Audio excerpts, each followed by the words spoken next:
something, and then it's the day you take their face off, or like today you're gonna do. I hope that was far towards the end of that cadaver. Because if you took their face off early on, no, you take the face off pretty early on. That's and then rough. you do like the neck structures, and that one. There was some team that came in like overnight and chainsawed the heads off because we didn't do that part. So then the next chainsaw? That might be. This podcast is for general informational purposes and entertainment only and should not be considered medical advice. Dr. Ashley is not responsible or liable for any advice, course of treatment, or other information you obtain through this podcast, and neither am I. So if you have any real problems, go see a doctor in person. This is The Full Release with Mo Mandel. And Dr. Ashley.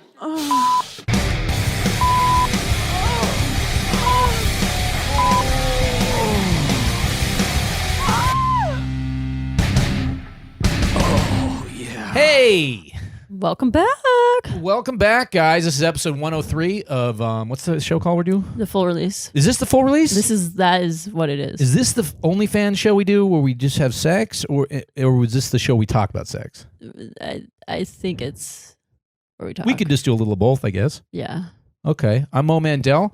I'm a doctor of sexual medicine. And this is Why do you keep starting the episodes that way? He's done that 8 times in a row. I think ever since we got married, he just decided he was a doctor and he was just going to keep. Well, I thought when you get married, you're not taking my last name, so I'm taking your doctor status. Right. So I'm now that's what's happening. Dr. Mo Winter Mandel. I just want to let you know that since you left me to do the marriage license, I did actually just fill out that you took my last name. Did you? Yeah. So I'm technically Mo So you're Winter? legally Mo Winter right now. But okay. I just didn't tell you. So Son of a bitch. I'm happy to take your last name if I also get your doctor thing. Yeah, sure. Okay. Well, guys, we've got a very exciting, by the way, I thought that was a really nice little banter we did. Right. It was quick. It was sharp. Sure, we were recycling last week's opening. I know. I'm pretty sure. I'm I really need to make sure that I didn't already say that last week. That's okay. Ashley's writing out her stuff now. But we've got a great friend here. Well, he's a good friend of mine. Ashley just met him. Do you like him so far? He's a better friend of mine now. No, he's better than yours. Yeah, Interesting. Yeah. Take that. Yeah, if anybody has seen anymore. Chelsea Lately, a great TV show I used to be on, this guy was one of the writers and one of the stars of it. He's a touring stand-up comedian. He's got a big podcast called Cover to Cover. Cover to Cover with Chris Franjola, yeah. With Chris Franjola. Mm-hmm. And this is Chris Franjola. Well, I love the name Mo Winter. I mean, you have to go with that name. Yeah. That sounds like a superhero or something. But what do you think of Ashley Mandel? It's not as good as Mo Winter. Yeah, exactly. Yeah. Mo Winter Ashley is better. Winter, that's your real name. Yeah, you got to stay with that. Yeah. Well, and also it You're would not helping actually my cause be a lot, Chris. And I'm just going to throw that out there. My wife did not take my name either, and was there a discussion about it? well, it's funny. Everywhere we go, they call me Mr. Goldstein because my wife. So I'm like, do I really look like Mr. Goldstein? She, come on now. You're like, I have like a Yeah, Nazi haircut. right, yeah, exactly. I mean- I could look more Aryan, and they call him Mr. Goldstein everywhere I go. So yeah, no, I didn't. It did not bother me at all. Does it? Yeah, It doesn't bother I think me it's either. like kind of a thing of the past. Yeah, my really. mom didn't take it either. Yeah, and his parents so- got married in the 60s. That Yeah. was way less But common. let's not gloss over and the fact his- that Also, you are now a member of the tribe, I guess. In a way, I've gone to all your services, and nice. What do you think? you're terrible. They're terrible. Yes, you are officially part of the tribe. Yeah. Yes. So I mean, I They're could not fucking horrible, believe yes. I'm not. What I think it was Passover that I went to where. You just have like an egg and salted water. Well, and, come on, Chris. Well, that's that's the not initial the meal. phase, That's like yeah. me saying I went to. You guys are eating the wafers as your meal. The egg is part of the little. But we did the whole thing. Yeah, it's a lot. Yeah, It's a it was lot. a lot. It was Yeah. a lot. My wife comes from they're not hardcore, her family, but her extended family is pretty hardcore. So I had to go to a few. They do it. They go they read the literature. Yeah, the whole thing. they tell the Pharaoh story the again. Story. I was involved. They made me a character. I had to read along. It was. Who are you? Who I did you- forgot. But I had a couple lines. It was But Yeah, nice. you nailed if it. you go to a really hardcore Passover Seder, you are forced to drink 4 glasses of wine, Yeah. full to the top. Did they Uh-huh. make you do that?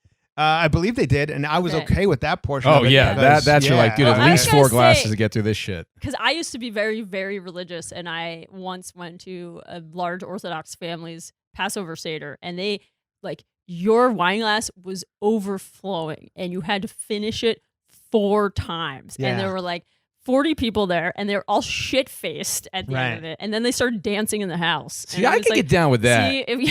As a kid, I just remember going to Passover Seders, and it's like the most unbearable thing because the food is in the house, and then they're just like, we're just gonna sit down and talk for an hour. Yeah. And you're just like, what? Wait, we gotta like doing grace is annoying enough as a kid, right? But then they're like, this is like grace on steroids, where we're gonna do like an hour of it. Yeah, yeah. Sebastian Maniscalco has the greatest bit about it, and it didn't really resonate with me. Oh, because he married a Jewish woman. Yeah, right? it actually happened to me where he just like they hand out literature and they have to talk for 2 hours. Yeah, it's Jewish ceremonies.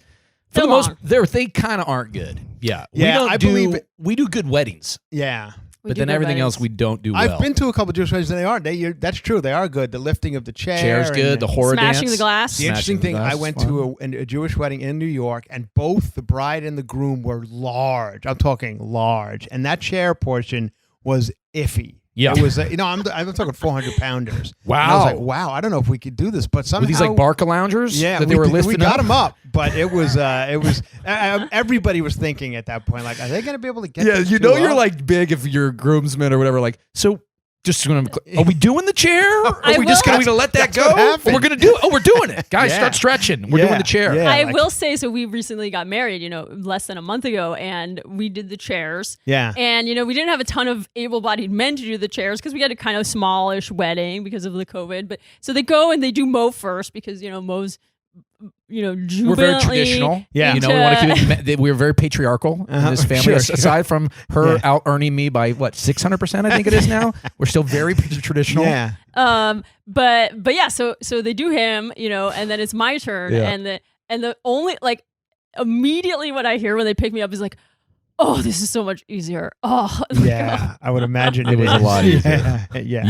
They almost threw you into the air. right to the ceiling. Yeah. It was like a in a car when you have the bungee. I just want to get some before we're going to dive into some sexual medicine stuff. Sure. We're going to ask you to show your genitalia. She's going to give you I'm a urologist. prostate That's exam. like But a lot of that's going to happen. But before we dive I follow your lives on Instagram, so I know a little bit about what you got going on here. Yeah. Cool. So you understand that it's going to be a full body scan. Yeah. She's going to give. Right. Prostate check. She's going to be blindfolded. She's going to try to find the different areas of your body. Okay. And I'm going to be giving her Marco Polo kind of stuff. Sure. Okay, good. So you're aware of that. Like Operation, that game we used to pull little like bread out of It's somebody's high stakes operation. Okay. That's actually what real surgery is like. Yeah. Did That's you what ever, we as a do. child, play that game and go, Yes. one day I hope to pull a wishbone out of somebody's leg? Yeah. Yeah. No, I played that game and I was I don't think I was good at it actually. It's kind of a terrifying game. It's kind of one of those games that I believe probably gave a bunch of children of that era anxiety. That buzzing that thing always kind of shocked you a little bit when you buzzed it. And also, what I was always bothered by that game, and you're a surgeon, so maybe this is how it really is, but the guy's awake and fully smiling as his body is splayed open. Now, is that really how it looks during surgery? Is the patient often enjoying the experience? I mean, if you use local, you can do surgery on people while they're awake. Like I do vasectomies on people with no anesthesia, and not that that's like pulling a wishbone out of your chest. But, it's like.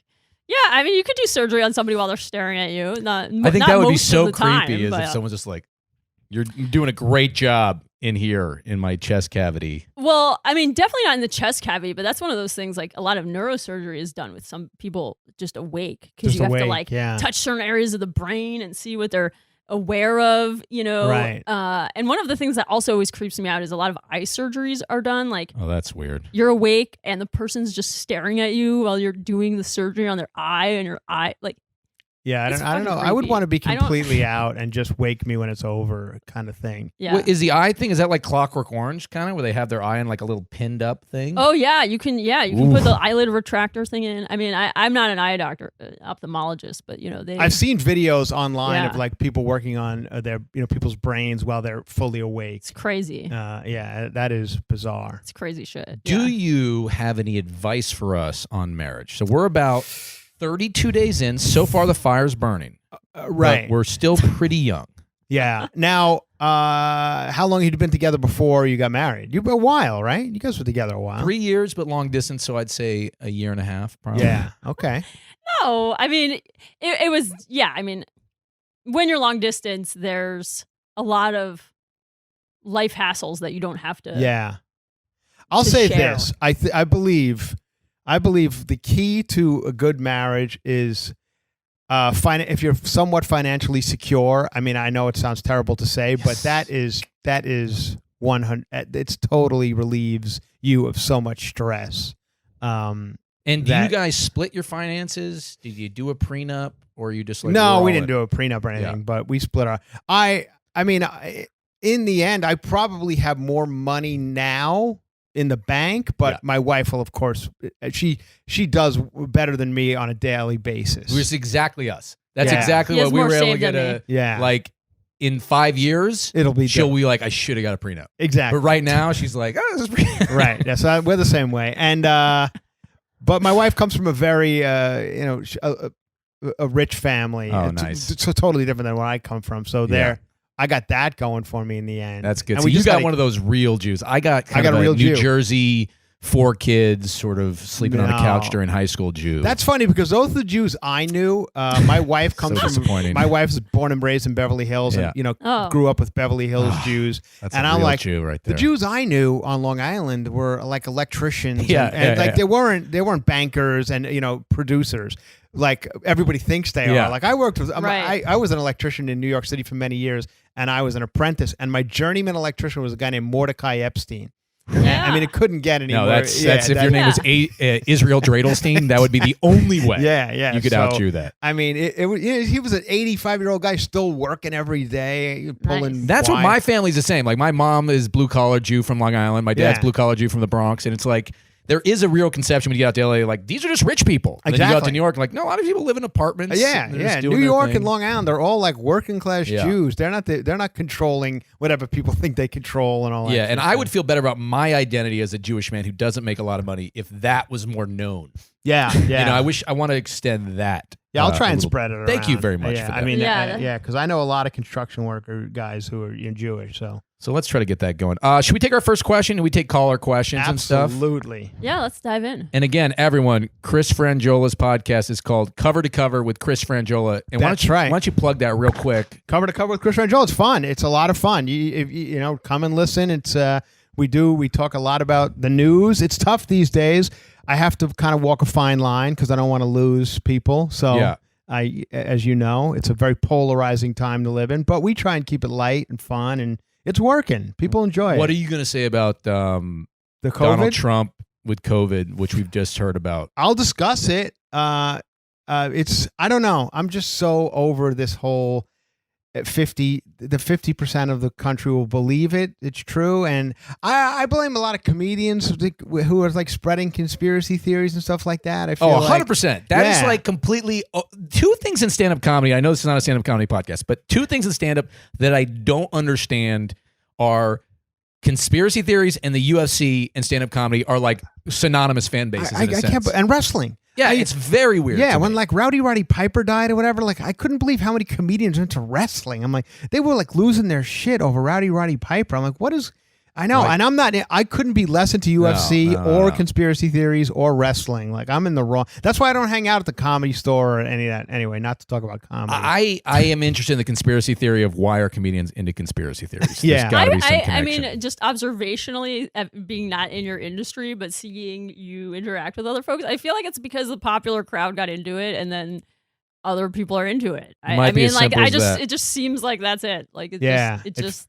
I would like There's- to point out though, baby, you do a podcast of which you don't earn any money for, so technically you are in our industry now. You might as well be a stand-up comedian. Oh, okay. Why not? Doing a podcast where you don't really make any Make any money is like money. that's like a big Yeah. part of being a stand-up comedian. and it's a Cool. great time to get into stand-up comedy when it's almost completely dead. Yeah. So So Yeah. at this point, Welcome you could draw aboard. as many people as anybody else can. Well, that is why I've kept my day job for the last 2 years. is That's because good. yeah, it I can. You happens should continue be- to do that. And now that half of that job is mine, I want you to hold on to it. I as tell long as every you can. comedian I know, like guys who feature for me on the road, and I just tell them, I say, you got to get a skill. You know, you got to learn carpentry or electrical work or something that you could fall back on. And that's not a joke. Like you No, have. I totally wish I had that. Yeah, I mean, I do. I'm a card carrying union electrician. I didn't know That's that. amazing. And I still do it. I mean, I built half my house, and I Nice. did a lot of work on Chelsea Handler's house. So I I'm out there. I could still, if I needed to, I can move to any city in America and pick up right where I left off in electrical work. Man, so. that that'll makes never. me, They'll always need electricity, and so I'm good on that. Thank God. Did you were you intentionally doing electrical work while like working in comedy, or yeah, was it? I was an electrician in New York City doing stand up at night just for fun, and Yeah. I had no aspirations of anything coming of it. I was just doing it to, no reason other than it's fun. And then it kind of got good at it, and then came to Los Angeles. And how did because I know you through Chelsea lately, and I know you and Chelsea Handler have been like friends and colleagues and work pals for years. How did that happen? I met her, I think it was the day she got to Los Angeles from New Jersey. Like, she was 19 years old when I met her doing an open mic somewhere in the Valley. And I met her that day, and we've kind of been, we used to hang out every single day back then. Open mics, things like that. Yeah. And then, did you have any conception like this is going to become, an enormous... I saw it I remember vividly one night at the Improv when she got up on stage. Sometimes you can just see that people are going to pop. I always knew I wasn't going to pop on that level, but we all know guys who have, and you always kind of see it like they're just going to, for whatever reason, I don't know why. Yeah. Even Chelsea Handler will tell you, like, she goes, I'm not the greatest stand-up comedian, but for whatever reason, people are drawn to me more than they are to you. Yeah, yeah. And it's just true. It's just true. And it's to me, the one of the most heartbreaking realities of stand-up comedy. Yeah. Because I am like someone who is always just like, I'm a workhorse. Like, I can sit here and write this script. I can sit here and write these jokes. But when you really realize that at the end of the day, that will only get you here. Yeah. And the real challenge, like the real skill is, do you have that personality that for some reason brings people in or doesn't? And if you don't, there's nothing you can do about it. Right. You can't outwork that. I remember towards the end of Chelsea Lately, there was, she wanted out, and E wanted us for 2 more years. They wanted it to be a 10-year show. So we were at year 8, and they were like, we'll do 2 more years. And she's like, fuck that, I'm not doing it. But a lot of people were like, well, we'll hang, we'll still do it. And there was talk of other people taking over, Lonnie Love maybe, perhaps, and some other people. And everybody was like, we just won't watch it without Chelsea Handler. As much as we like you guys and the round table and other people, 0 people would watch it without her. There's a reason those people make that much money. Right. Like, no one wants to pay Chelsea Handler like $35 million a year if they don't have to. Yeah. But if they're like, oh, no one else can, jump in there. Yeah. So it just went away. Once she was gone, it just couldn't happen. Yeah. So. Well, that's why you guys got to go check out his podcast, because it's a lot of topical jokes. That's it. I'm having a good time. Yeah. So anyway, is this a medical? We're going to get medical. Medical. Yeah. Sort of. Well, it's medical. It's medical adjacent. I'm fascinated by medical stuff. I know a little bit. Yeah. I've read a lot of, I thumb through Grey's Anatomy a lot. I have it in my bedroom, and Really? I look at it a lot. Yeah, I read it a lot. Huh. So we had a great episode. One of our Interesting. best episodes was a friend of mine was on a Grey's Anatomy type show called Code Oh, Black yeah. on CBS. Grey's Anatomy is a book, right? I'm talking about. Oh, you're not talking about the show? I'm talking about the He's not medical talking about- journal, Grey's Anatomy. Grey's Anatomy's a book? Yeah. An anatomical. That's where the show's name comes from? Yeah. Yes, I you didn't know thought- that? No, I didn't Well, know that. okay. Let's explain this for people. Yeah, explain what Grey's Anatomy. So Look, Grey's it's not my fault. I don't know. It's only been is on for a- 17 years. Well, no. So Grey's Anatomy is a surgical atlas or an anatomic atlas, right? Yes. Which is basically a book where there's very detailed drawings of body parts. Mhm. And it's spelled like Grey, I think, yeah. anatomy. And then so the TV show was that they made a main character, and her last name was Gray, like Gray. Interesting. So then the TV show became Grey's Anatomy, which is like a spin on that. But yeah, I guess most people didn't know that or something. I thought you were saying you have like But the whole he has box no, set no, of no, Grey's I Anatomy have that you I watch. have the Grey's Anatomy. If you're in Where the you going? medical profession, I believe. No, I believe you, babe. You want to go get it? Get Okay. it, get it. All It's right, you can it's go. like 1,000. It's a gigantic book.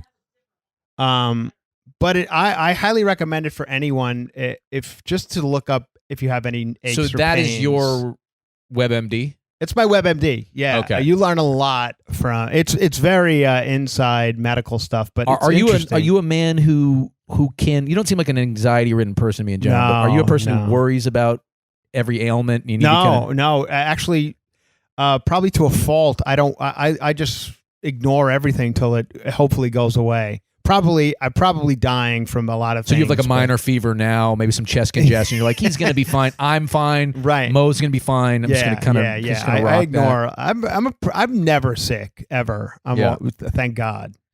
I broke my finger during my bachelor party, and I was like, I just think it fucking hurts, but I didn't go to the doctor. And then we went to get my wedding ring right before the wedding, and the guy's like, your finger's two sizes bigger now, so it won't fit. Oh, and I was like, oh, shit. So I went to the doctor, and it was broken, and it's like 2 months I got to wear this little cast. I don't know. I can't find it. No dice. All right, well, let's take a question, babe. Yeah, We've got a question. One of our listeners, it's I don't know how medical this is, but he wants some doctor advice, and Chris, he's going to definitely want to hear, now that he knows that you have that book, he's going to want to hear what you have to say, too. Let me just fire it up here. This is... me doing the board on my little computer, and here we go. Hey, Mo and Ashley. I've called in a few times, but I just had something on my mind after your last little podcast. Being today's October 1st, me and my wife were doing Sober October. This pandemic has put us into a tailspin of quite a few cocktails daily. So I just wondered if you had any advice on, the urology part of it, with the 30 days, any advice to get through this, would be great. But anyway, thanks again. Keep up the good work. Ciao. All right, so I guess this question is, I'm going to stop drinking. Is there any medical risk of that? Well, I think he's talking about whiskey dick, or is there something like that, perhaps? But he said he's stopping, so they're about to stop drinking, which is probably good for your dick, I would guess. Yeah, so a few thoughts. I mean, if you're drinking multiple cocktails a day, stopping drinking is definitely good for you. I mean, you don't have to be an alcoholic to have a negative health impact of alcohol. And, probably, having about one drink a day max is probably what's good for you. Beyond that, it's kind of like, your liver's like going to get a little bit of like a fatty liver. You're going to get a little bit like, it's more calories, it's more sugar. It's like, depending on if you're, what context you're having it, you may be having a headache the next day. It's just whatever. It's just always astounding to me, for you. Like, because very few people, I do consider myself an alcoholic, and I'm like 5 years sober, but you don't, most people don't consider themselves having a drinking problem, and you see a statistic of like, how many drinks should you have? And it's like 5 a week. And people are like, what the fuck? Yeah. Like only 5? Right. Like, well, this was a thing, right? So I would go see like a psychiatrist when I was in residency, and I was in residency in New York City. And, that's like the way it was in like New York was like, especially because nobody has a car, nobody drives. Like you'd go out every weekend night and you just like drink till you were just totally drunk, and he would be like, how many drinks do you have a week? And I'm like, well, I just drink on the weekends, but, probably have like 10 drinks or something. And he'd be like, do you think you have a problem? And I'd be like, that's what everybody does. Right, like, right. I don't like. Have you ever been out anywhere? Yeah, that's kind of right. I can't. I used to enjoy going out and drink, especially like on the road after shows, but I can't anymore. I two beers the next day, I'm done. A headache. So that's what it is. The hangovers. The hangovers really stopped me. They stopped me. I'm a bad hangover guy. So why do you think hangovers get worse for people as they get older? I don't know, to be honest, but I think I have that same issue. I mean, I used to be able to drink and feel okay the next day. I mean, unless I was, really, really getting very drunk. But now I'll have like one beer with dinner and I kind of it's so interesting. Feel crappy the next day, and that definitely wasn't a thing 10 years ago. Are you guys drinkers at home? Do you drink at home? I don't drink anymore. He doesn't drink at all. But I used to. I used to be a big like I would wake up every day and and there's the Scotch glass next to my bed. Really? Yeah. I was a big night fall asleep drinking. Yeah. At the house. Yeah. See, I've big never time at the house. Yeah. I'd go out into a bar and drink with friends, but I never drank at home. Still don't. We just don't. We don't sit around and pour drinks and watch TV ever. But I know a lot of guys who do. So you do watch TV as a couple. It's iffy. We're separating now. Certain shows. Oh, okay. I gotcha. But when you're watching a show at home, are you eating something? Are you drinking? Always eating in front of the television. We use our kitchen table very rarely. Okay. It's always in front of the TV. That is one of our couples' health habits, I think, is that we like force ourselves to sit at the table. Yeah. It's a good idea. Yeah. There is something good about it, like because I feel like, especially us, like when we're getting real bad about watching TV together and we're each on our own phones. Yeah. And it's like, Right. how much do we not want to interact with each other? Right. And so forcing us to sit down, it's like, it is this nice reconnection moment, I think. Yeah, yeah. I mean, I think we make a good point of like sitting down and eating dinner and not being on our phones. And like when we do that, we're doing that. And Have you ever? I mean, I know this is not your field of in medicals, but how bad do you think those phones are for us? And on every level, I feel like I was never a phone guy. I used to put my phone in my car and pick it up 8 hours later. Now I can't stop. When you wake up, how quickly do you look at your phone? Oh God! Instantly, I mean, right? Yeah, instantly. Yeah. I've so much so that I'm charging it in another room, so I don't do that When anymore. you wake up and your phone's here and your baby monitor's here, which one? Phone? I go phone first. Yeah, phone. It's crazy how, and then when I don't have it, like there's nothing on it I need to know. No, absolutely but yet not. I just can't stop, and I think that everybody born of this generation, this is the first generation where that's all they've ever had. Like everybody up until this point had a life where they didn't have the phone. Yeah. But now these kids coming up now, they don't know any other way than a screen, and I think that's going to be a terrible way to live your life. Yeah, it's weird because guys like us, you were all like of the age where you can remember what it was like to not have an online profile. Right. And so I know while I'm like put my energy into it, I'm like, I know this is intrinsically awful. Yeah. It's like when you go to Vegas, you're like, I know objectively this is bad. Yeah, like this is a yeah, bad yeah, place. right. But I'm having fun with it. But people who come up, they're just like, you have your Facebooks and you know how good you are by how many friends you have, and that's kind of It's kind of a sad situation. It is. I don't know. I mean, it's just, but I'm totally guilty of it. Like, I used to sit at a bar or whatever, have lunch on the road, and I would talk to the bartender. But now I don't even look up. Like, I couldn't tell you if they were male or female half the time. And I sit there for 2 hours and there's zero connection with another person. I know. it is, I will say, I mean, I don't think physically, like in terms of, people always talking about like waves of electrical energy coming out of your phone causing brain problems. Like, Yeah.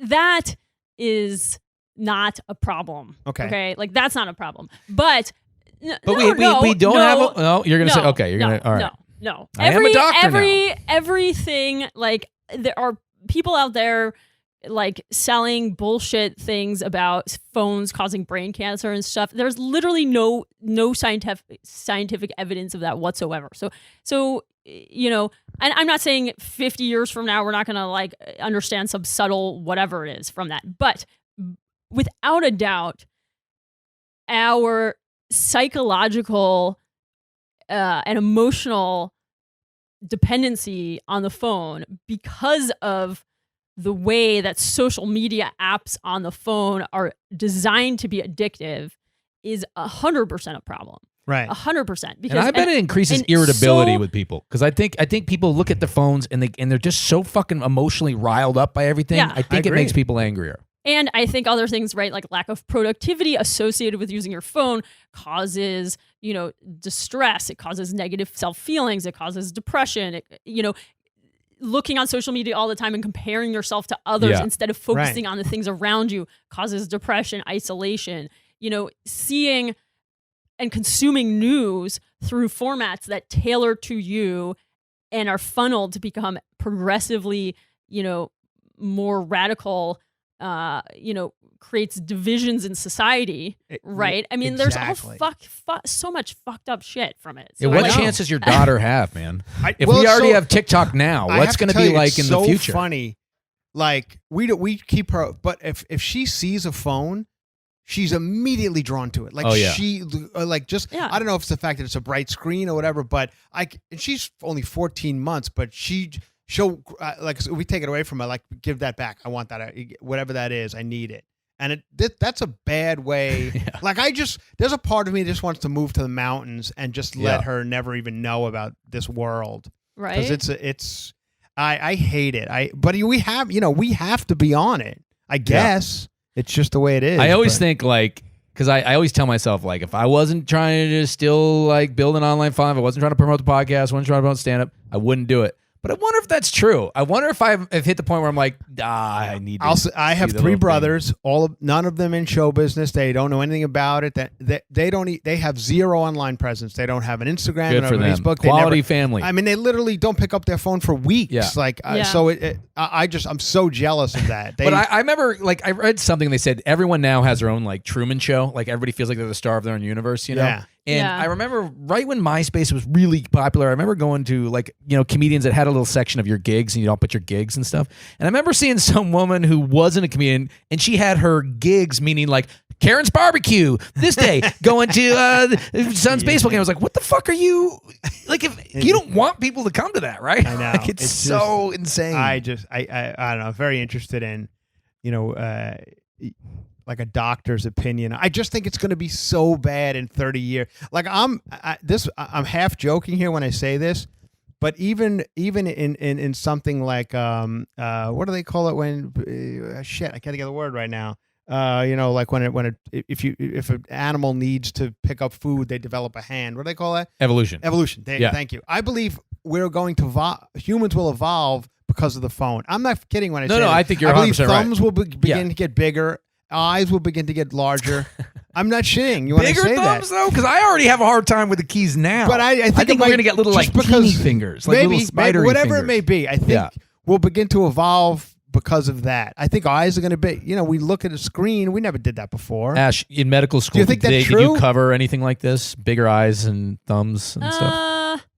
I mean, we're definitely with the more we Am look I at completely screens, insane by saying well, that? No, I think you're Yeah. right. I think you're right. with the more we look at screens, we're going to become progressively, like, in an individual's lifetime, they're going to have more, you know, vision issues. Yeah. And you're going to have more, with the way we use our thumbs, we're going to, you know, have more, you know, probably like hand arthritis and things like that. I mean, or people with have, dexterity will just do better. Like people who are like good at video games and shit. I mean, isn't that already the like carpal tunnel was not a thing 25 years ago, but now that's carpal tunnel's a thing. So I feel like that's definitely from keyboards and stuff like that. So like being a barista. I mean, to have true evolutionary shifts, right? You need probably, you know, thousands or tens of thousands of years. Oh, we won't be around that long. It's not going. We're not going to be around long enough. Survival predicated on your, you know, interaction with the phone. So I don't know. I mean, I think we'll probably have our pollution like destroy the planet. Okay, I'll tell you how it's gonna. but it's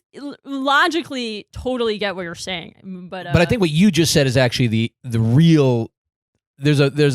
Here's where it's gonna happen. What you just said, all the pollution is going to destroy the planet, right?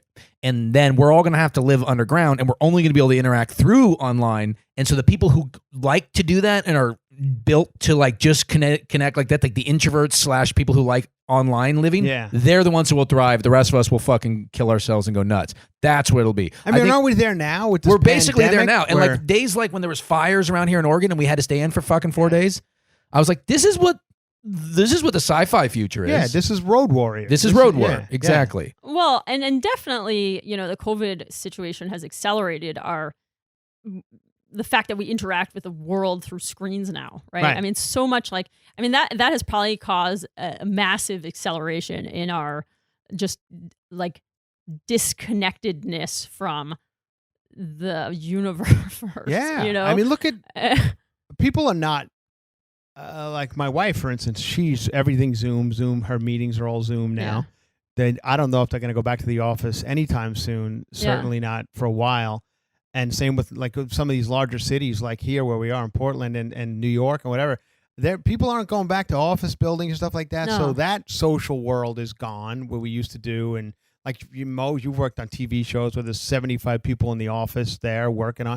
That's all gone. So it's all just. It's like everyone's basically become a screenwriter. Yeah. No, they just sort of sitting around all day, like having to work from home and like. And there's going to be giant ripple effects of this that I don't think we're really seeing yet on people. Yeah, I mean, I will say, you know, through the whole COVID process, right? Like I physically go to work every day. You know, for a period of time, I was doing more virtual care back in like April. You know, and on the one hand, you feel very conflicted because you're like, I do something. I'm an essential worker. I do something where I physically have to go in, and therefore I put myself at risk and subsequently my family at risk, right? But then you also realize like the fact that I have a physical office environment, even though we have to wear masks the whole time, right? Mhm. I mean, you have to, otherwise you're gonna get COVID without a Yeah. doubt. So, but it's also this luxury that I have. Like The you have an mental- excuse to get to be around people, like without Right. feeling like irresponsible. Right, exactly. I mean, that I get out of the house every day and I drive to work and I interact with people in various casual social contexts. And you understand after being home for a period of time that it's so therapeutic. And I know that's something you struggle with, being like sitting at home and writing Yeah. and doing, comedy stuff alone, that there is so much mental health value to, casual physical and That was social so, interactions Yeah, that was with so people. interesting for me in the beginning of the pandemic to see you have to stay home for 2 months and I like couldn't. how hard that was for you. so hard. And I was like, it? Yeah. So hard. And I don't understand. Yeah, my family members who like have white collar jobs Uh-huh. and are working from home still. I'm like, how have you not lost your fucking mind? Right. Like, it made me feel proud of myself a little bit because I can stay home all day by myself and work all day. Like I'm Yeah. very motivated like that. And I noticed with you were like, I don't know, no one's telling me what to do. I don't know how to like. It's just so much. It's like your day becomes this amorphous blob, and it's like maybe like okay, at least I've figured out how to do that. well, and You it's know, and it's also like when I'm at home, there's this addiction you get to your phone, and you're Right. like looking Yeah. at the same things on the phone that are toxic and repetitive and addictive. And then when I went to the office yesterday, right, I had a bunch of patients I knew, and I was like, and I hadn't seen them a long time because of COVID. And like one guy, I'm talking to him, and I'm like, oh, so good to see you. Didn't your daughter get married? And like, how did that go? And talking to another guy about like, yeah, I remember you used to live abroad and, blah, blah, blah. And I'm just like, oh, just shooting the shit with like acquaintances Yeah. in person, face to face. yeah. It's just fucking, it feels You're good. like, oh, it's feels just like good. you're talking to people Exactly. without just Like- having to hear what they think about Trump. Oh, and that's the other thing. I Yeah. think that all of this stuff, we're just seeing so much of that shit. We wouldn't be that engaged before. Yeah, in- and we even didn't in used to give a politics. fuck about politics. Exactly. Nobody used to give, but now it's become, you can't even, look, everywhere you go, there's a, I know there is this like really terrifying thought that over the past, discussion of Trump and COVID, when you focus on it in the sense that you've got probably the 300 million people that live in the U.S. or 300 plus million people that live in the U.S., how many of them have just been like shadowy figures sitting inside a box, watching a box, talking about Trump's illness, And Yeah. when you think about it and that constant news cycle and how kind of we're like not really living our lives. and also It's like- I find that even if you tried to get away from all that, and which I do from time to time, there's really no, like you forget the things that brought you a little joy, like a movie or like I don't know, Broadway or a baseball game. Like now that stuff's kind of gone. Even stuff you would talk about the next day Right. with friends. Or Yeah, whatever. I just started hanging out in coffee shops again, writing. I've Yeah. done it twice now. I'm like, oh, this is like so fun. right. It's exactly. just something that I Yeah, can look it's over at this something. dumb Yeah. guy who's taking forever to order and laugh at that guy while I'm Yeah. trying to write jokes, or this dog's here sniffing me. It's like it's just something, you Right. know? It's something. And we were even talking, today before you came over because you're physically in the apartment that like we haven't had a guest physically around us We in haven't a been long able to time. entertain. And even though, yeah, I know you're like, well, yeah, I feel and- very entertained. We're entertaining. Yeah. Hey, let's take a medical question about a different Wait, kind we of didn't pain. answer their question. We should We answer. never really What are we going to answered answer? it. He's, Yeah. he's going No, to drink. He's whatever. not It's going to drink. best to not drink. What are you going to do? Don't drink. It's best to not drink. Yeah, your sexual function's going to be better if you drink. Okay. If you don't drink, your sleep can be messed up because of alcohol. So, you may sleep better. And better sleep, as we talked about recently, if you get a good REM sleep, that's when your body produces most of its testosterone. Right. So it may be better for your Well, hormones. Mo's a guy who's And, now sober. Life is better sober for you. Hard the whole time. Is it? It's always hard, right? No, Yeah. penis. Oh. Penis Sorry, hard dude. the whole time But because of dude, the life REM was sleep and the Oh, yeah. that's right, good. right. No, Yeah. actually, it's not. It's actually not a joke. You are His body hair doubled when he became everything, sober. everything Yeah. sex is better. Everything I will works say better. though, some people, if you stop drinking, you might find sex different. It's a little stranger for some people, like myself. Before I stopped drinking, I couldn't remember when I had sex sober. So it is like a mental kind of mind fuck, but ultimately way better, I think. Do you find when you were drinking? I don't know how hard you were drinking, but I find like even like during my Chelsea Lately days, I look back on it now and think, God, I wish I remembered some of it better. Oh, totally. I don't remember anything. I don't. It's so depressing to me. How many and it would be depressing me at the time. Yeah. Where I'm like, I don't remember that weekend. I'd be on the flight back. Me too. And it was we were playing like arenas at one point. Yeah. And people would come up to me like, No, not people really. like, No. I saw you. Same. I saw you Bowling at alleys. St. Yes, Yeah. exactly. Saw you with 30,000 people in St. Louis, and I'm like, I don't even remember that night. it's I don't so remember. sad. Like, I and I'm know. like, That's like crazy. that should have been something that I said. I know. won't forget this, but I did. I don't remember it. I know. Because we would go out after the show and just get hammered, and that memory was washed away. I know. It's very depressing. I'm so glad that I didn't drink on our wedding so I can remember it, in vivid detail and all that. But I do. I think about that all the time. Like, Yeah. there was so many amazing nights, and like I'm like, oh yeah, I used to especially when that show's on, like people knew who you were all the time. Like Yeah. people would come up to you all the time in that shows, and like there was fans coming out, and it was pretty awesome. And I'm Yeah. like, oh, I don't remember that. I remember the last 3 years when I haven't really been drawn to anybody and I'm sober. Like that kind of sucks. Yeah, I have a vivid memory. And I of remember this the shit. early years where I couldn't afford to drink, and that sucked. But when I was Yeah. successful on the road, I don't remember that either. And it's funny because I read books, a lot of books of like, rock star biographies of like Keith Richards and shit. And I'm like, how are you remembering every detail of the last 50 years? That is a very good You point. must have other people telling you that that's how it happened. They're like doctors. They have scribes just following them around. They writing must down be, everything. yeah. Yeah, I mean, it's definitely pieced together, I'm sure. It's like I want to dive into this question because it's about pain, a different kind of pain. So guys, just so you know, you can always email us questions at thefullreleasepod@gmail.com. And babe, you're really good at giving that phone number. You just want to give that out? It's not that I'm really good feel at like it. you're It's just good that at it, you though. have never, ever remembered it. It's 213-631-3460. Yeah. Why don't you say that again? It's 637-96. No, okay, don't call that. Don't call that. Don't call it. 99. Okay. 213-631-3460. It's And pretty impressive. you can, call us and leave a voicemail or send us an email with your questions about, your genitals. If you have a question about sex, your genitals, your Chris relationship, Franjola's genitals, Yeah. anyone's genitals. We had a fun thing where a friend of mine had a bad circumcision recently, Oh. and unrequested by me, sent me a picture of his battered testicles. No, he had a vasectomy. Vasectomy. We put Oh. that up on our website, thefullreleasepod.com, and, Yeah. and like about at this point, 100 people have gone there just to look at his. It was a Testicles. picture of his, Yeah, of his yeah. testicle. I said, if you send this to me, I'll put it on my Now, website. is that a bad vasectomy? Is that why his testicles were screwed No, up? his balls looked fine. Like Yeah. It looked it's like just a funny, nightmare. but They like looked hideous. You're a urologist who's used to seeing balls that have had problems Yeah. and surgery. My threshold versus his threshold. So because Yeah, I'm a and urologist, you know that about me. I have a very low ball threshold, and that's Yeah. something I used to get a lot of Right. shit for that on Chelsea. Uh-huh. It's just it's just part of it's kind of how I was raised. I think honestly. Right. but yeah. I mean, so basically.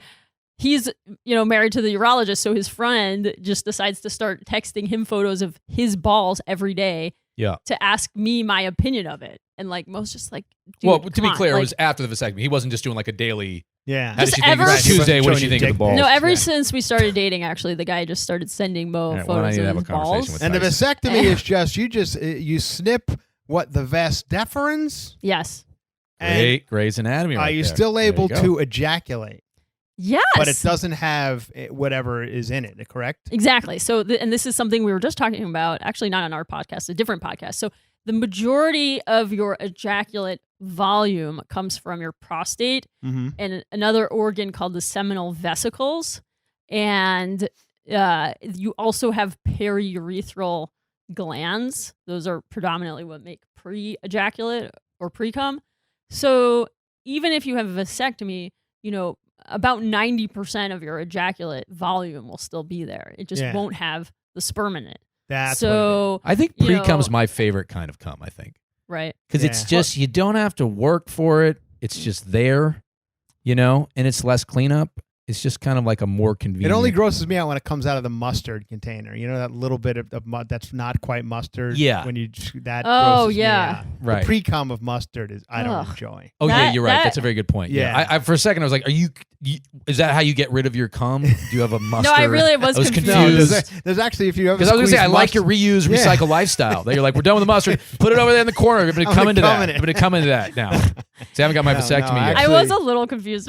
No, like when And I you was just squirt sort of like, mustard on a hot dog, we're there's a entertaining a little bit guest. that I want to be comes out. polite. If this is how he gets down now, Yeah, I'm I've fine always thought that was kind of like Yeah. pre-cum to me. It is a little bit. And, You and ruined ketchup too, all- where it's just like, Yeah, there's a part You that's ru- not quite You mustard. ruined all you did. mustard. You did. I'm ruin sorry. mustard. My apologies. You know, our Yeah. Heinz mustard is our sponsor.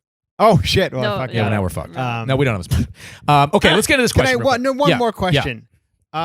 Like as you get older, I think I speak on behalf of most men when I say this. You find that the ejaculation doesn't, the days of shooting it across the room are gone. What is the reason for that? There could be a number of reasons. It could be that, changes in your prostate and size, right? So your ejaculate enters your urethra in your prostate. Okay, so your ejaculatory ducts are basically where the where the fluid kind of enters into the urine stream. It's like, whatever. If you see like a team coming out on like a field, like they've got that little entryway that they're all coming out. You know what I mean? Sure. No, that's Where a they, good where, way they, to where look they at it. break through the paper, Yeah, like yeah. on a football Yeah, paper. yeah. Like I would these days I'm not breaking through any paper. You hit the paper, you're like, oh, not bad. I just bounced off. Right. So their paper is in the ejaculatory duct, and that is in your prostate, where your urethra passes through your prostate. Okay. So if your prostate's getting bigger, the force that makes it out of your body can be less because it's Okay. overcoming the blockage of It's your just prostate being bigger. So much prostate to get by. It's like it's having to mush through all that prostate. Yeah, kind of. Yeah. Oh, that's it. Yeah. Now, Yeah. would the force of it of your ejaculation, say you were trying to get pregnant or whatever, is it better for it to shoot further up, or will it still work if it just trickles out? Yeah, it will still work if it trickles out. Okay. I mean, it's fine. Yeah. This is interesting because I never have been someone who like consistently shoots out, and it's always bothered me. And I also pee all the time. So is that like I just always have a big prostate? Is that like part of it? Well, you might also have like a tight sphincter, I mean, maybe that's Congratulations, Mo. Again, you could have. you got to take your wins where you get them. Yeah, You got to take your wins where you get them. But wouldn't a tight sphincter mean you would shoot more? Because it's like sort of like, you know what I mean? Like No, when you put your well- hand over on a faucet and it shoots out all over the place. Okay, well, if we want to get very specific anatomically, right, and this is something I feel like we need a drawing to explain. Men have technically kind of two sphincters, okay? So there's one, which is your bladder neck. That is where your prostate and your bladder attach to each other, okay? Then there's your external sphincter, which is your voluntary sphincter. So if you're like, oh, I gotta pee, but you feel like you're clenching something, that's your external sphincter. So where your ejaculate enters is between those two, okay? So you need your prostate or bladder neck to squeeze tight. But this to one for me prevent is it from too. going backwards. But this one for me is a little too tight. But Maybe if the it's one very down tight. here is too tight, Yeah. it might not be getting out with the Well, strength. I work you know that what I'm muscle a saying? lot. So, I try to build up Wow. that sphincter. but You guys should have some sort of diagram behind you. Yeah. That you Well, can in point post, out. I should get in one of post, We're those- gonna have cartoons. We'll put a good. cartoon. yeah, perfect. yeah. No, we're gonna do it on post. Oh, that's It's- nice. yeah. We're doing it Fix all it in post. Yeah. But there are some other things, right? So you do have muscles that are, it's interesting actually. When I was in residency, we did a study where we would put I put together a presentation about this. I wasn't involved in doing the actual procedure, but basically you'd have an ultrasound probe in a guy's rectum while he ejaculated. And if you look at it, there's certain muscles. Wait, I understand. If someone was holding that, Somebody held an ultrasound probe in the guy's rectum. well, how did he ejaculate? What do you mean? You masturbate? Yeah. Wait. Put something up his ass. People do it for thrills. Of course, but somebody's like in the room with something up his ass and he's just jerking off. I believe so. Were they behind like a curtain? I wasn't there. How is that not intimate? mean, I could that's- show you guys the video of the ultrasound though. It's amazing. So what you see is, That's wild. the bladder neck closing, okay, the prostate opening up, and you see the ejaculate sliding in, like from the ejaculatory duct, and you see it like because it's in those Doppler ultrasounds, how it looks like rainbow colored when the thing is moving. Right. And so you kind of see the cum coming down, and it's fascinating because in real time, very few people like know what goes on inside a guy's body while ejaculation happens. And then also there's this muscle called the BC muscle or bulbocavernosus muscle. This also has to do with how far you shoot. And that thing starts squeezing as soon as, your cum gets into the channel. Yeah. And that the also bulbocavernosis, that's always the muscle I feel like I don't have enough of. The strength of that muscle can also have to do with the strength of your ejaculation. And you can probably work on stimulating I told myself during quarantine I was going to work it. on that muscle, and I just didn't do it. Interestingly, also you can use there are electrical probes you can do to stimulate ejaculation. So what, really? Yeah. So people with spinal cord injuries, it's literally called electro ejaculation, and you basically zap some of those muscles to help them produce an ejaculate because they may not have voluntary control over.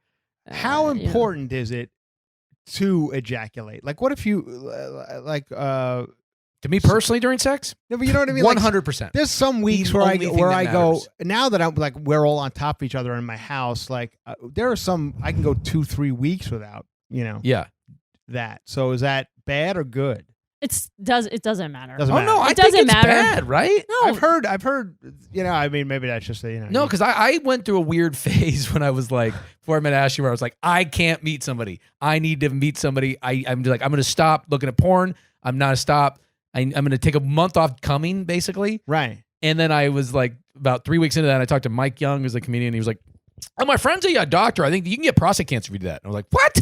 Yeah. Okay. You can make yourself die because you're not jerking off?" I've heard that too, but I guess that's just bullshit. Well, so there was a study looking at this, and and it showed that if you were ejaculating, every day of your life, you probably have a lower risk of prostate cancer, and that's true, and that was statistically true. But the incremental improvement of ejaculating every day of your life to preventing prostate cancer was very small. Right. So it's not you go from a high risk of prostate cancer if you're not ejaculating all the time to a really almost none. It's a very small difference. But is right? it enough so of a difference if you're a guy and your wife isn't in the mood for sex for you to be like, "Do you want me to die? Yeah. I'm trying to survive here to raise our kids." Prostate cancer. Yeah. I mean, come on. No, Yeah, you can't definitely do it? not. Okay. It's just not worth worrying about. It's just not.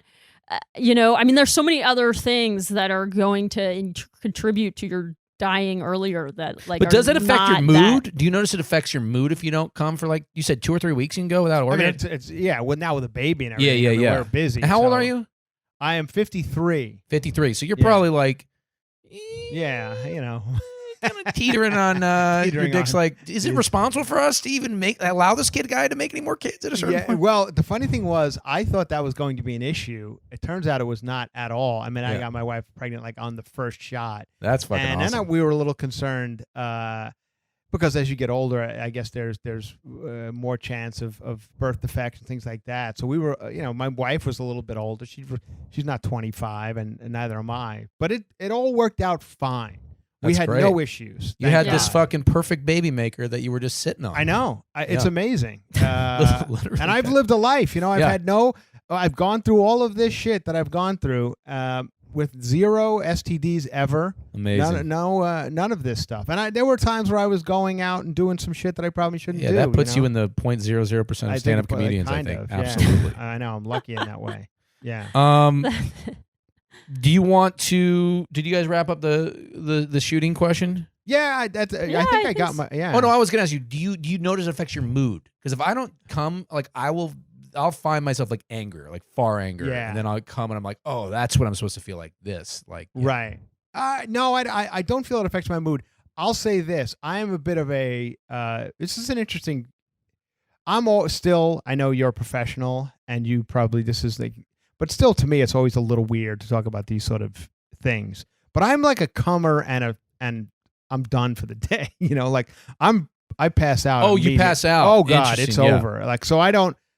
It actually lessens my mood.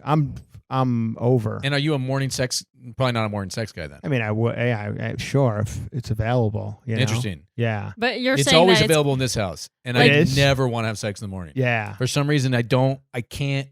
Like that's the only place where we're not like totally on the same page. Is like I'm like nighttime, let's rock, Yeah. and she's like, there's a lot Morning. of Netflix on right now. I think And I'm a little then- more nighttime. Yeah, Let's rock yeah. too. Yeah. It's not that there's Netflix on. It's just like at the end of the day, I'm exhausted. Right. Yeah. I could imagine you would be. Yeah. Yeah. Yeah. Let's stop Yeah, talking about see? our sex life and talk about somebody else's sex Sure. life. We got an email that I'm just dying to get to because it is fascinating to me. Again, you guys can write us at the4releasepod@gmail.com. And okay, here we go. They don't specify their gender, but I guess it doesn't really, I don't think it matters one way or the other. So my partner likes to be very rough in bed, particularly on my nipples. Nips. It's kind of hot the way he bites down on them, but it also kind of hurts. I know it really turns him on to do it, but it's getting to the point where I almost can't take it. I thought about buying a numbing cream so that I don't feel it as much. Are those safe? I don't want to lose feelings in them for good. So, Dr. Nip, as you like to call yourself. Right. That's what every morning when I try to have morning sex with you, I'm like, come over here to Dr. Nip. Dr. Nip's Yeah, about to make a house just- call. just Let make- me look at that prostate while you come. Get over here. Yeah, there you go. So, there are plenty of numbing creams out there, and putting them on your nipples is not dangerous. I mean, especially the over-the-counter stuff is not like particularly There's no strong. chance you're going to like lose all area sensation.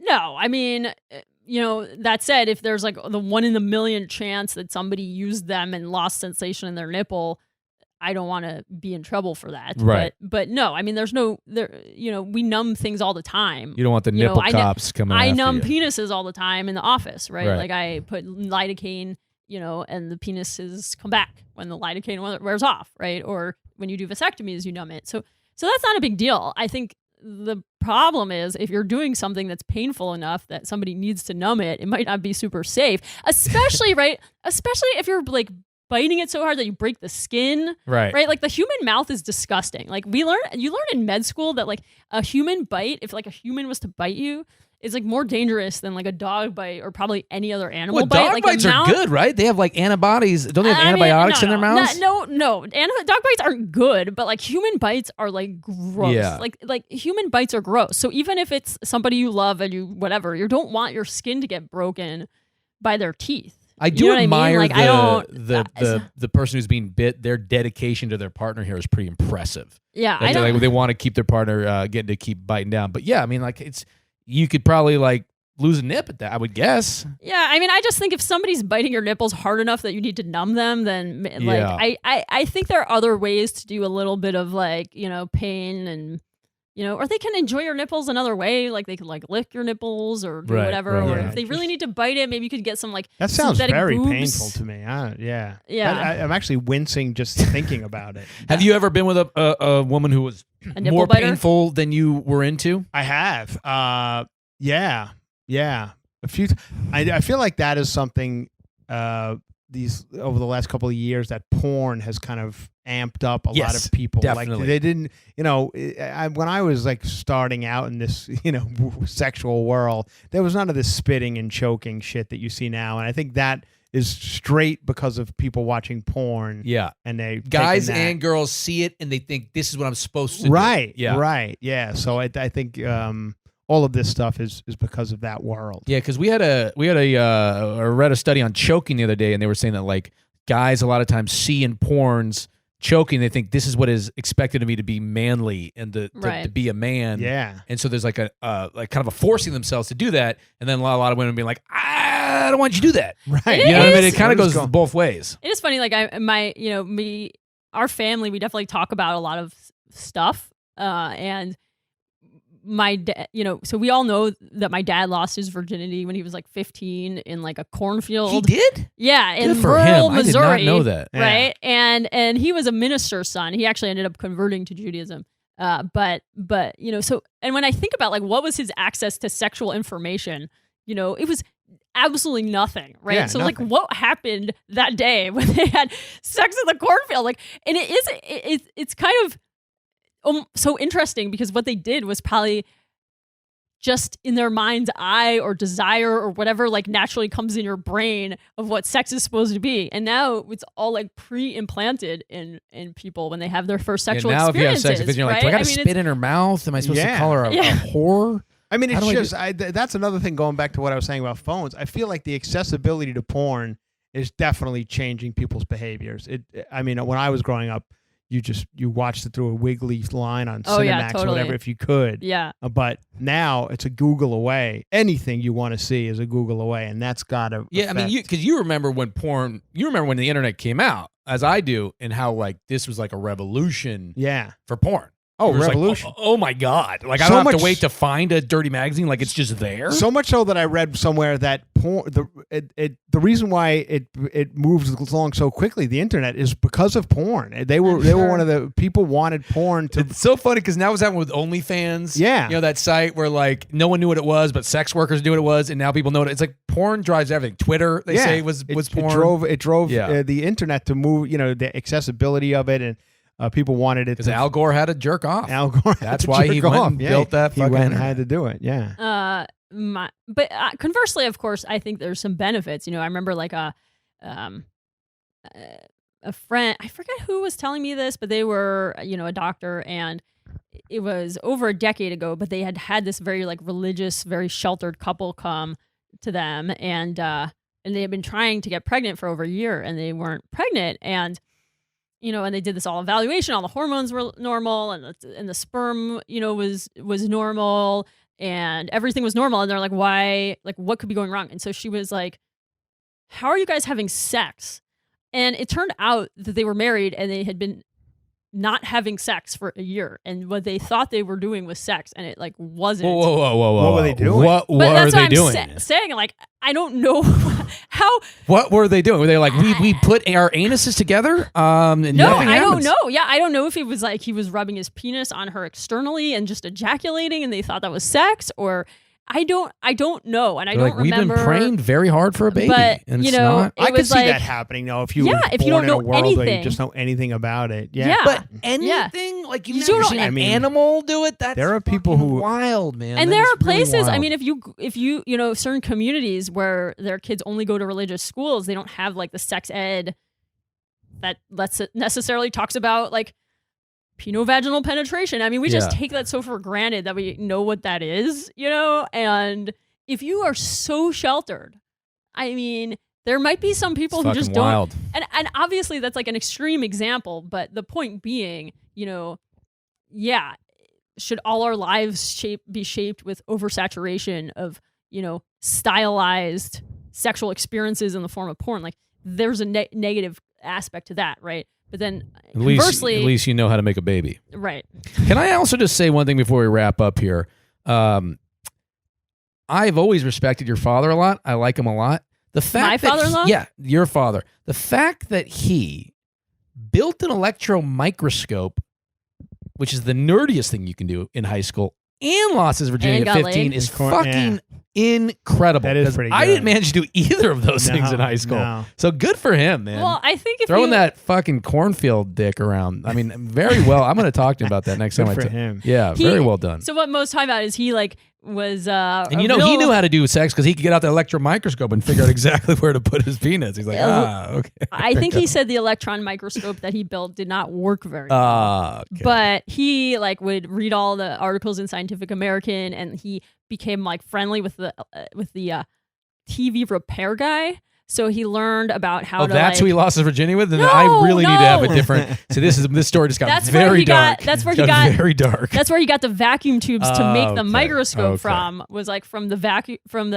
was it the vacuum repair guy or the TV repair guy? I don't know, one of those two things. But it's like, but to what we were all talking about, bringing it back together, like he didn't have any social media, right? So it's like the things that a kid did when they were left to themselves were like, you had the time to put together long format projects and accomplish things. And even if they didn't work very well, that's something that like, right, when a teenager have the attention span to do that now. I mean, some do, of course. No, because they do. But that was the like ones the that only do, options you had. But right? the ones that do Yeah. now are like making bombs that they figured out how to make Right. on YouTube. Like they found the like evil version of what your dad did. And then I think also, right, the having sex thing at a younger age was also, I mean, he lived in like a rural small town in Missouri, and it was like, I don't know, whatever, the 60s or something. And, you know, I think probably more people did have sex because that was how I think he even said it. He's like, there was nothing to do.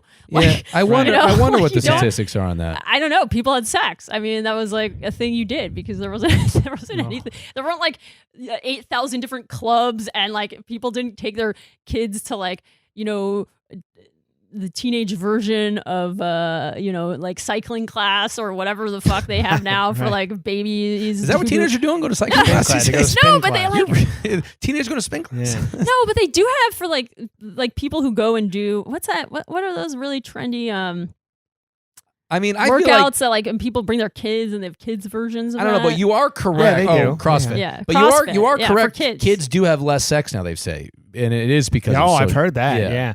Yeah. One more question, and this is a dark subject, and my apologies. I don't know if this is your area of expertise, but I don't know if you heard about Chrissy Teigen. Yeah. This Oh week or yeah, whatever. yeah. Very sad. Now, We should clarify. Chrissy Teigen recently lost her baby. Yeah, it was this like week. John it was Legend. pretty far along. Yeah, right? they were. It was being. halfway. Yeah, so that's my question very is sad. because as a guy who just had a baby, does Chrissy Teigen, now the baby is stillborn and dead, does she still have to go through the process of delivering the baby knowing that it is stillborn? Oof, that is a very dark. I know, but question. a friend Yeah, of mine no, said, like, because we just went through it, my baby, and you watched it happen, Oh man. and but I heard that Chrissy Teigen had to do that. That Like you is still so have to. So I don't know wild. if that's true or God. not. Yeah, I mean, and I don't know any. I will say I have no involvement in her medical care. I don't know anything about what she went through in any Right. real detail, and certainly, you know, my heart goes out to her and Oh, it's brutal. anybody who's experienced a miscarriage because it's absolutely devastating. But you isn't know, this and- different than a miscarriage? When I believe the baby was 9 months along, right? And No, I think is it the same thing? they said Is a it, stillborn and miscarriage are the same thing? I think they said it was around halfway. Oh, it was? Okay. And so there's a, you know, I don't know the specifics, but around there, right? If you say it's like 20 weeks or something, right? Yeah. It's possible that you go into labor and the baby is alive while you're in the process of giving birth to it, but you know that at that age, it will not be able to survive. Yeah. So that is, right? Like it's a certain, you know, I think technically somewhere around like 24 weeks or so is when it's considered viable. And that's going to be with lots of intensive NICU care, Yeah. you know, like being in the ICU for a very long time. Right.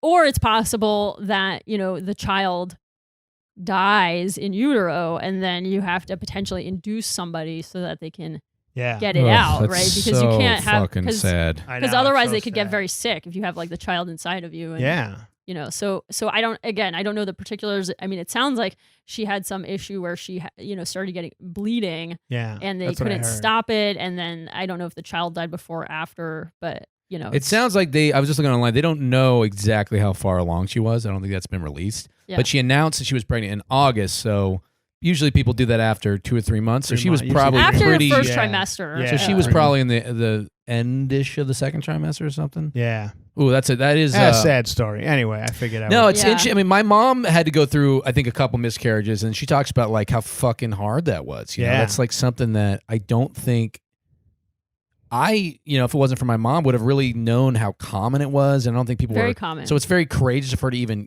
well, I guess she had already shared it, so she had to let people. But it's very courageous when women share that because I don't.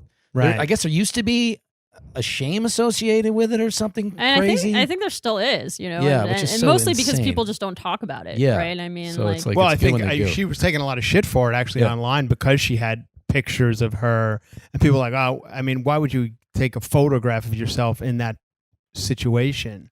There yeah. was a lot of pictures of them in the room together Right. after it happened and stuff. But I mean, I guess there's a guy, I saw a photographer that took those pictures. That's what he does. He's a stillborn photographer and he takes really? pictures. Yeah. That's his.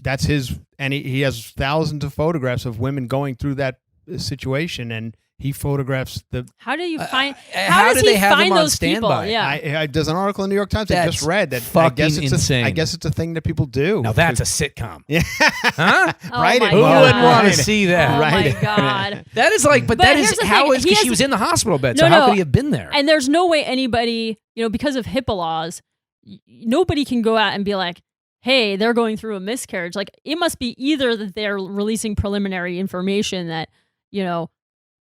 it might be going that way, Yeah. and he reaches out to them, or they Yeah. have to reach out to him. How do you But- think that goes over at a party when people ask you what you do? And you're like, And you're like- it's interesting. Stillborn photographer. Right. But I here's- know. I know. Stillborn. It's very strange, but It's got to be tough to date. Like if you're on Tinder, you don't put that in your occupation. You definitely do not put certainly that there. not. But here's the thing, right? So, and I think is kind of the why it's kind of garbage that people are giving her shit for having that photographer there is like, if you have breast cancer and you lose your hair and you're sitting there with a chemo IV in your arm and you post a photo of yourself on the internet, people are going to be like, you are so strong, right? And support you, right? That's And- true. And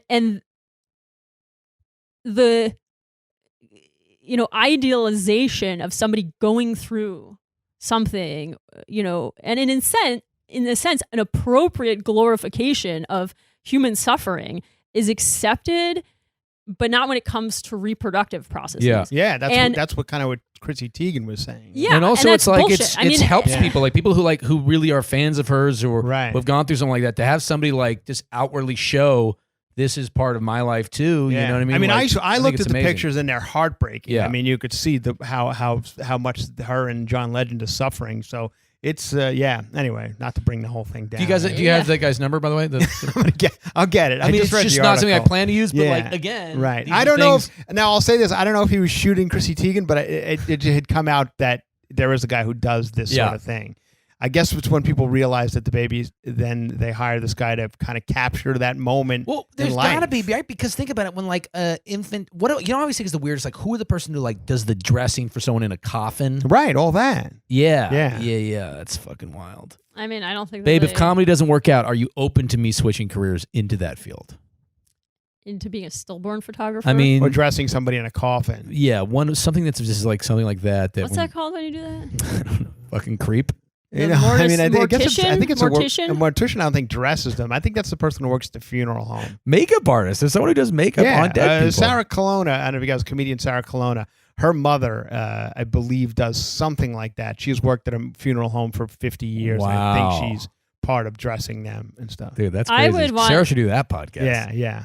Who died this week, Mom? What'd you do with their lips? To some extent, I'm saying, oh my God, I could never handle that. But as somebody who went through You medical definitely school, could, I yeah. spent, 6 months with the same dead human body every day, taking it apart piece by piece. So, I guess. Now, who are they? Those cadavers? Is that homeless great people? question. Are they homeless people? Like the cadavers? I heard they are, right? For the most part, there's someone who. I mean, You- I think in the history of medicine in this country, there has been some very shady things where people became med school cadavers that were homeless people and whatnot. Technically, in order to do it nowadays, somebody has to have consented to donate their body to science. Yes. Right. And I think in our case, our cadavers were, legitimate people who had decided to do that, because at the end, we always, you'd send the bodies off to be like cremated, and there'd be like a memorial ceremony or a thank you ceremony kind of, and a lot of the families would be involved. And really, if we were decent people, we would all adopt children instead of have them and donate our bodies for that. Like those are the things that you should all do. Yeah. Yeah, But although neither of them do I want to No. do. Although No. there's some question, I mean, if you really need to dissect cadavers. And the reason I say that is, Oh, well, back then in never the mind. I don't want to do it if day- they're just having fun with it. Well, no, it I wasn't thought it fun. was important. It was horrible, and I actually hated that class. I didn't think it was fun. I in the beginning was grossed out. It was gross in the beginning when you have a dead human laying there and you're like, I have to take your face off now. And they look like a full thing. But then like 4 months into it, it's like all the body parts are like open. And Do you ever just 'cause- feel serial killery? Just walking in there like Well, cut your fucking nose off today, dude. Like, this is what's going to happen. I mean, when you watch Dexter or a show like that, you're just like, yeah. I mean, different circumstances, but I've been there. Same thing. I mean, there is, I think it more so feels like institutionally creepy. Yeah. You know, like you kind of feel like you're a part of some legacy of like human exploitation kind of. Did you ever like role play in your way. mind, like pretend you like work for the mafia and you were trying to get money out of this guy or anything like that? Absolutely not. You didn't? You Not never would say something- something Very like, professional. you sure say, you sure you're not going to pay up? And just fucking cut No. his Cut his finger finger off. But I do remember the first lesson, right? Because each day you do cadaver dissection, it's a specific part of the body, right? So like today we're gonna do the face muscles or something, and then it's the day you take their face off, or like today you're gonna do. I hope that was far towards the end of that cadaver. Because if you took their face off early on. No, you take the face off pretty early on. That's and then rough. you do like the neck structures, and that one. There was some team that came in like overnight and chainsawed the heads off because we didn't do that part. So then What, the next chainsaw? There's That might- something that I might don't be know. What a chainsaw. That's a worse job than stillborn photographer. Yeah. Is the guy who chainsaws the heads off. Yeah, I think that's tough. Chainsaw? Or whatever I'm sorry, it was. can't be a chainsaw. Whatever it was, but whatever it was, that was a part. Like most of the body, we did take apart, but that was for some reason they didn't entrust us to like do that part. So then the head came off like when we weren't involved with that, or like. Yeah, or there's the day you literally take the brain out of the skull, so you can look at the skull base and like learn about that, and you take the brain It's so out. funny to me because you're so squeamish with certain food. Like you don't like eating like raw fish and stuff. I think mustard. It's I mean, so I think interesting. mayonnaise is disgusting. Well, now we all Oh, think I mustard's ruined disgusting. mustard. Yeah, Yeah, mustard's ruined done. mustard. for everybody. I'm scared of insects. Yeah. And But you'll cut a dude's brain out like nothing. No, with a I chainsaw. won't. I won't. But the first day, what I was saying was we ended up naming our cadaver Thor, and I remember this because, and this was before like the popular Thor Marvel movies, because I was in med school in like 2006. Did anybody name I was theirs doing after this their in ex, like their 2006. ex-boyfriend or anything? Is that Yeah, not I'm a pretty rope? sure every group, because you'd have a little lab group, you worked with the same 4 people every day, and we all got to choose names. Yeah, and we named our Thor because the thorax was the first thing we dissected. Oh, that's cool. That's cool. And also because he was like our cadaver was like this big dude, and we're like, he looks like a Thor, like, you know. Yeah. But yeah, definitely people name them after like exes and like things. You know, like, do you think you'd have gotten a better grade? And we got to wrap this up because Chris has got 2 shows tonight. But do you think you'd have gotten a better grade if you would have named your cadaver the name of your professor and just made a lot of eye contact with him while you were cutting it up? I think people did name it after that professor. Really? Yeah, I don't know. I feel like if I was a Another professor, strange question. Yeah. What do they do with like the human head when it's gone? Like they can't just throw it in a garbage No, can. so for each cadaver, they would save all the body parts, and then they would, for each one, at the end of it, you'd take all of that person's body and put it together and cremate it. So that okay. at the end of it, it wasn't like. but did they they really do that? Did they really cremate it all together, do you think? Or do they just sort of say they're doing that and they're just burning this I shit? don't know, but I do think a lot of people probably have this misconception that in medical schools it's some like fresh body and you take it apart on one day and then it's done, whereas the person was fully preserved in formalin, right? Yeah. So, and they sit out at room temperature for about 6 months, and we have class one day and we do a dissection, and then we put the tarp over them. And do you have to like, clean a up few your days- workstation and everything? Yeah, you do. Yeah, you do. And then the next day, everybody comes back and they take the tarp off their body and they do one lesson and then they put the tarp back. To And Chris's so question, that body though- is sitting out for like 6 months. Like Yeah. your preserved formalin-infused body is just sitting on a table being slowly taken apart for like 6 months. But if they do cut off the head, what do they do with it until they burn it? So is there just That's like a what I'm section saying. of the thing that's like all the heads are in there, they're heads tagged. Like probably- if you open up, it's just heads. No, because like it's some Alice in no, Wonderland shit, You'd or- keep it at the same station, right? Like it's Oh, on so like your one of head's those just on your tables. table. It's probably on one of those like metal tables, like you see, and there's like a shelf underneath, and you like have. Yeah, No way. No, Yes, no. yes, you keep it all You walk together. up there and The there's head's just a in the- fucking head down there, and that's I where you put your lunch here and the head's Well, there. I mean, the head. It wasn't like a full-on head like you see in like Game of Thrones, some like head on a spike. Like you said we it was had taken already off with a dissected. chainsaw. Yeah, but we'd already dissected the face. We had already removed part of the skull and removed the brain. So then it's like, I mean, it's all. That's it's all so scary. unrecognizable It at a is. point. It's really scary. I Yeah. just read a story a couple of weeks ago about a guy walking down the beach, sees a thing of foil. Yeah, You yeah, see yeah. that? And he opens up the foil, and it's a human brain. No, it wasn't human. It was cat. Oh, it's cat. Even weirder. Oh, okay. No, I think the that's cat. no I think the way. fact that it's cat's even weirder. Oh, that because then it's a serial killer in training. Yeah, like in foil. Yeah. Like it's it an was 8-year-old priest. That's actually killer. a little good. Better to know that it was cat. I assumed it was a human. Well, stick brain. around. I'm sure if they don't catch that guy, it'll be human probably in a few years. Exactly. He's in Little League right now. It begins with cats. Well, Chris, I hope tonight at your shows you can incorporate a you. lot of this into the comedy. I feel like especially towards the end, this got I've very learned funny. a lot. Thank you for putting up with my ejaculation. Dude, thank you for coming on. This Yeah. is, I think you are one of who are the guests we've had? We've had Carrie Keegan, we've had Gareth Reynolds, Okay. Chris Frangiola. Now, why? Because the comedy club here in Helium Comedy Club is so close. Why don't you just grab all the comedians who are playing that weekend to come over and do this? Yeah, we should start doing that. Yeah, I think for a while it was also just like the COVID stuff. COVID but- thing. Yeah. Because they're getting like some A-listers over there. Yeah, we should do that. I mean, my worry with having comics on sometimes is that it's like some comics like aren't interested in this kind of subject at all. Right. So then they just sort of like, I'm just going to fucking do my comedy shit. And you're like, but no one really. It's true. And But as you a had matter a of lot of fact- questions. I was impressed. You. Well, I've always been like, Yeah. I'm too stupid to be a doctor, but I wish I could have been. So Yeah. I read a lot of like scientific journals and stuff, and I can't wrap my head around most of it, but it is very interesting to me. I try to keep up on. Babe, do you want to let Chris take one of your giant stack of sexual medicine journals with him as home? As I know I probably have it already. I have quite a few. You so could have one. And I was impressed. Yeah. Chris had a lot of Yeah. questions, man. Thank you. Thank you. Yeah, so I guess that wraps it on up. Again, tell them about your podcast. What's the name? Cover to Cover. It's my podcast. It's just goofiness.